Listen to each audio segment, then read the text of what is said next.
So right now, here na kami sa boarding area. So, sina si Dustin. So, punta na kami sa resting area para sa boarding. Doon kami sa D1 naka-assign. And so, ito na kami. Boarding na kami sa Kuwait Airways flight KU675. Hello, Dustin! Yeah, so, hello! Hi, it's me, Jeff, and welcome to our channel. So, for today's video, ngayong araw pala yung aming flight from Kuwait going Dubai. So, in 30 minutes, kami ay susunduin na ng aming friend para kami ay pick-upin mula sa aming location papunta ng airport. So, si Dustin, ayan na siya. So, ready na siya sa kanyang mga gamit. Ayan, naka-jacket na rin siya. So, right now in Kuwait ay winter season. So, malamig yung paglabas. So, kailangan offset din para pananggalang sa lamig ng panahon.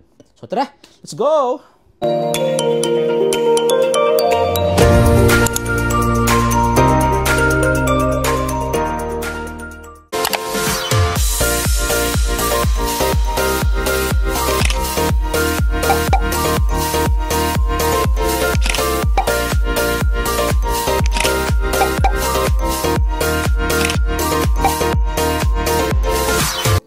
So, yung aming bagahe pala ay all set na 3 big luggage, ika-4 na surumpa ni ate. So, 32 kilos per passenger kami. Plus 7 kilo na hand carry. So, ito yung aming hand carry. Lit lang siya. Isa pa, hand carry din. So, per passenger, isang hand carry. Then, tagi-tagi isang big luggage. So, meron pa kami rito. Ilang minuto pa? Yan. So, meron pa kami almost 40 minutes pa naman. 2 PM yung aming sundo dito. Then, 7 PM pa yung aming flight. So, mahaba-haba pang preparation. Pero okay na rin maaga kasi naman sa nagmamadali kami sa oras, mahirap na. Si Bunso, ayan. So, all set na rin yan. Ano? All set na rin yan para sa kanyang flight. Para makita ang kanyang lola at mga pisan sa Dubai. Say hi! Hi! Oh, ngayon yung kanyang jacket talaga. Parang ang pangmalakas yung jacket niya, oh. Going North Pole, yung kanyang jacket, oh. So right now, waiting mode na kami. All set na kami. Si Jackie sa likod ko. So, it's social media time muna. Katala pa yung aming service. Pero, alam nyo ba? Kasi ngayon ay December 20 ngayon. Sa mga araw na to, December 20. Pero dapat talaga yung aming flight was last week pa dapat. December 16.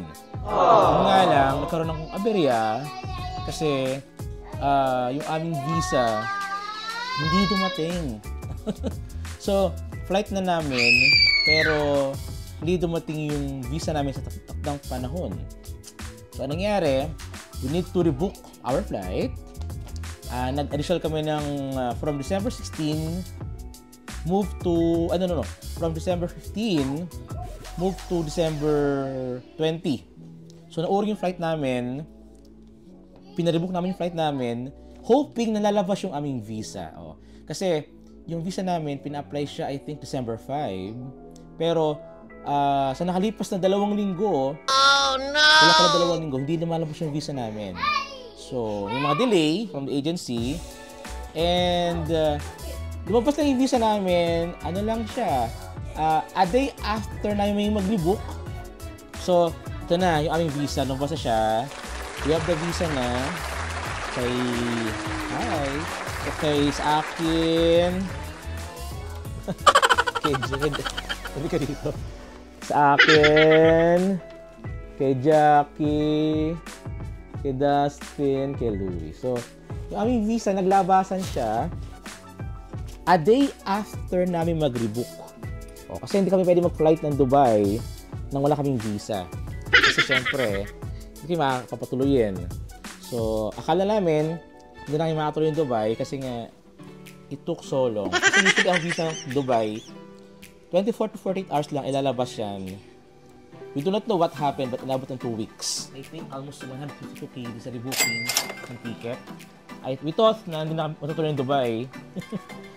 Akala namin yung aming bakasyon local leave lang ako sa Kuwait. It's so good na na-release naman siya. So ngayon, tuloy na kami. So, all set na kami, lahat happy na. Pero naman nakarang araw, lahat malungkot, so walang visa. May ticket, walang visa, so hindi tuloy ang bakasyon. Pero ngayon, all set, all happy na. And si Bunso, first time niya itong pupunta ng Dubai. Actually, second time. The first time kami nagpunta ng Dubai, si Jackie ay buntis pa noon. So, wala pa kayong mga vlog noon. Pero siya ay, nasa sinapupunan pa ni Jackie si Bunso noon. Pero this time, kasama na siya. A few moments later. Okay. Dustin, hi! Kaya pa? Kasha ba? Kakasya niya. Magdalawang Oo, dalawang sakay. dalawang Ito ba, no? Dapat. kailangan magdalawang sasakyan. Kaya nga, pag-taxi dalawa. Pagtas ako sa dalawa to. Jeff, sa harap na yan, sa gitna na yan. Harap to sa gitna taas.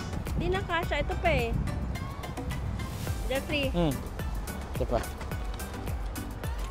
Ikaw bro, last one. Kaya? Ay, kaya. Malubag pa, oh. Malubag pa. Kasya.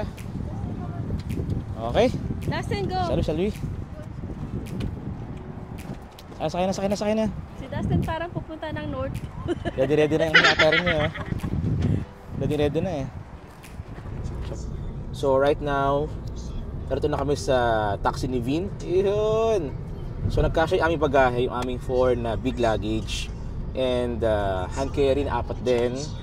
So all is good naman. So akala namin doon kakasya yung aming bagahe. So salamat naman kay Vin. Yun. So nakasya yung ating mga luggage. So ito pala yung i-promote ko na rin. So sa mga Pilipino na gustong sumakay na naghahanap ng mga pangsundo, pahatid, pasabay. Tama ba, di ba? Pasabay, pasundo, pahatid. Kay Vin Flores tayo. Ayan. Maasahan natin yan. Kasi una-una yung kanyang service taxi maluwag. Kahit dalawang pamilya kakayanin ng kanyang pang-service. So ito kami ngayon, all the way na kami sa airport. Siguro in 15-20 minutes. Doon na kami. Maaga pa. So for 5 hours pa yung biyahe namin. Tatambi muna kami sa airport. Siguro konting kain doon. Gusto ko dito kasi komportable sa Oh, komportable. Maluwag tayo dito, ano? Luwag eh. Ano pa, oh. Saka, yun ang malagay yung ease ng pasahero. Hindi masikipan. So here na kami ngayon sa Terminal 4. So drop na kami. Ito na. After diligaw ka lang, no? Ito na tayo. Pinapapunta mo sa kabilang iba yun eh. Ito na kami. After half an hour na biyahe from Abu Halifa. Ito na kami. Yehey! Ito na. Ang tabi lang tayo dito. So ito na yung ating Kuwait Airways. So antay tayo ng bakante para makababa tayo dito. So right now, kami ngayon, lagay ng mga bagahe dito sa trolley. Yan. Kami nang naglagay kasi libre pag silang mga mga helper, 3KD kada isa. Pag ito libre lang. So ito na, Terminal 4 Airways. So si Dustin, itali mo na siya. Okay, so meron tayo ilang luggage lahat to, Jack? 1, 2, 3, 4, 5, 6, 7, 8. Oh, sige, let's go! So right now, tinitimbang namin aming luggage. So kailangan yung aming timbang dito ay 32 kilos lang para sa kanilang allowable limit. Okay, good. 27. Good. So, lusot. So kada luggage, kailangan 32 kilos lang maximum. Ayan. So, we have 4 luggage. Meron pang ito yung ika-third, ika-fourth. 3 more. Oh, checking brother, checking. How many kilos? Then ito na yung pagbibigyan nila, pagra-wrap. Ayan. Hello brother. Ayan. So, nirap nila yung kanilang luggage para safe na naman yung aming mga bagahe. So, kailangan nakarap yan. So, hindi yan libre guys, may bayad yan. How many kilo? 20 only? Oh! Only 20 kilos, ha? 7 to each. 30 to each? Yeah, 32 each. Dubai. No heavy. No heavy, ha? No heavy, ha? All good, ha? Tulo sa'yo na? Okay, good. So, Lahat kami rito ay lusot ng aming bagahe. Lahat daw magaan. So ayan, sina brother ay kanilang binabalot ng aming luggage. Then yung pangalawa. Magkano lahat ito, Jack? Magkano kada isa? 2 KD each? 2 KD each? 1 kg each? 1 KD each, ha? So, all good. Oh, all same. So, ito, ika-apat namin. Yan, teka. Hello, hi! So, ito na ilagay dito sa ating balutan ng ating luggage. Ayan, so ating panoorin sila, sige. Paano binabalot yung ating luggage? O, diba? Parang lumpia lang siya. Pagbabalot ng lumpia, ang gano'n ng kadali yan. O. Ikalain tayo. At ikutin ulit. Yeah, sure. Binayaran mo na? Okay. Sabi na lang siya, oh. So, bibuluto lang siya. Ang purpose niya, kaya binabalot siya kasi hinahagis yung maleta. So, para nga naman di siya mabasag. So, kailangan balutin para safe yung ating luggage. Ayan. Okay. All good, ha? Thank you. Shukran, baya. Okay. Bye! So, ito pala yung check-in zone. Ito yung pinaka-map nila. Ito yung list ng mga biyahe ng Kuwait Airways. So, kita natin, marami yan. Mumbai, Jeddah, Istanbul, Delhi, Chennai. Hanggang doon sa tuktok yan. So, aming punta ay sa Dubai. Via KU 675. 7 PM yung check-in time. Ay, yung aming flight. Pero sarado pa yung gate para mag-check-in. So, wala pa. So, ang aming time check ngayon ay 2:52 PM. Wala pa. So, ito yung Dubai namin. So, wala pa muna. So, we decided na kami muna ay ikot-ikot muna sa airport. Kasi wala pang available check-in para sa aming route going Dubai. So, almost after 45 minutes, ito na, check-in open na yung for Dubai. So, ano oras pa tayo ngayon? 4:07. So, yung aming flight here in Kuwait is, yung aming departure is 7 PM. So, 3 hours pa. Buti nag-open na yung check-in counter. So, si Jackie ito, masarap ko siya. Kaming dalawa rito ang bahala mag-check-in ay mga luggage. Lahat naman aming bagahe ay, as per sa timbangan kanina, ay below siya dun sa requirement 32 kilograms. So, okay tayo dyan. So, ito na kami, boarding na kami. Walang gaano pasahero. Mabilis na siguro to compare before kapag kami going Manila. Talaga sobrang daming tao. Pero this time, kasi ngayon opening gates kahit sa ang more of going India.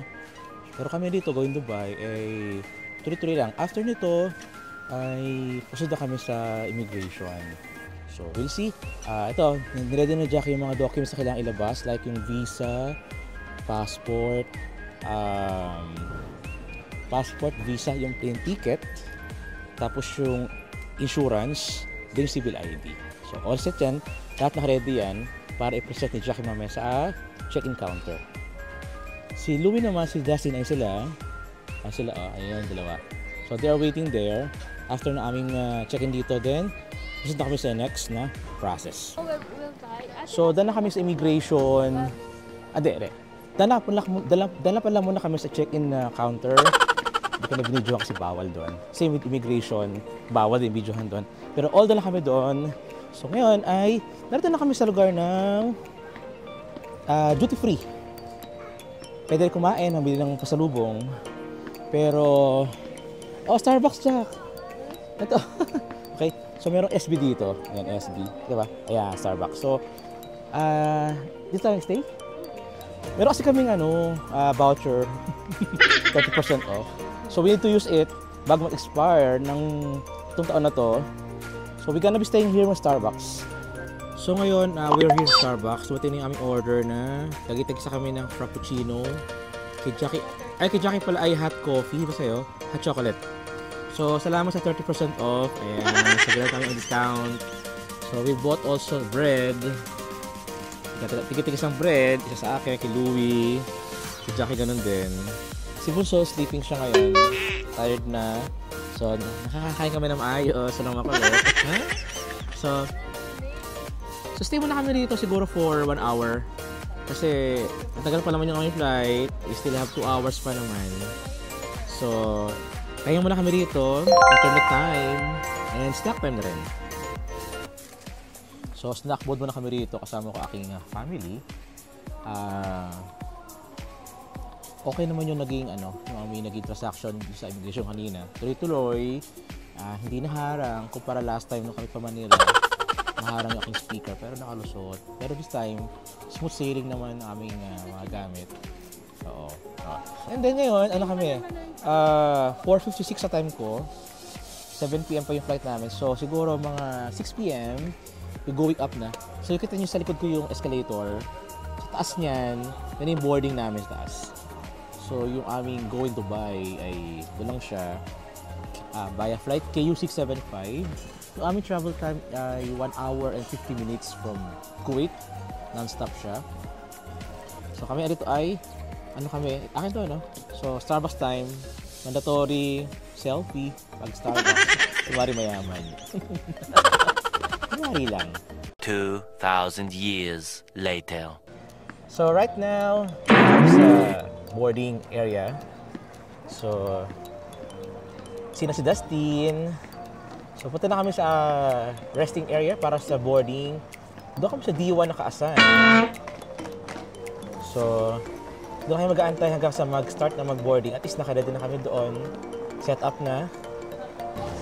And so, ito na kami. Boarding na kami sa Kuwait Airways flight KU675.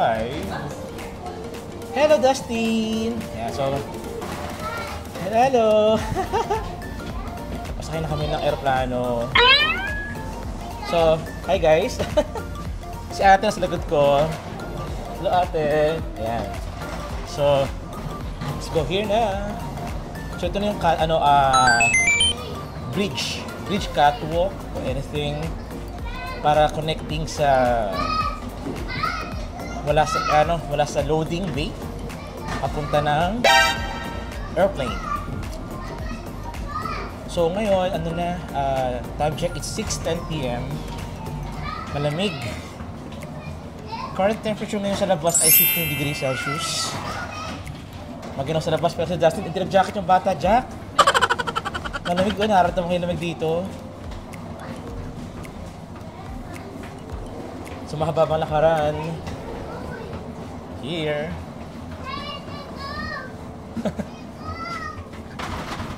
Excited no?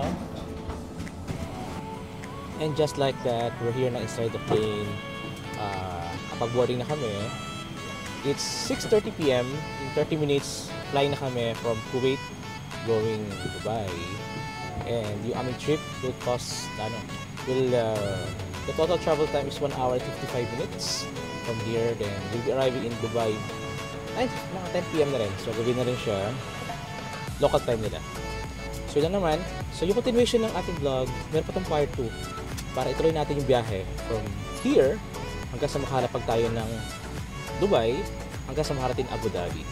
At kung nagustuhan niyo ang video ko, don't forget to click, like, share, subscribe to our channel, and pindot na rin yung notification bell para always be updated sa aming mga video. Salamat! Bye!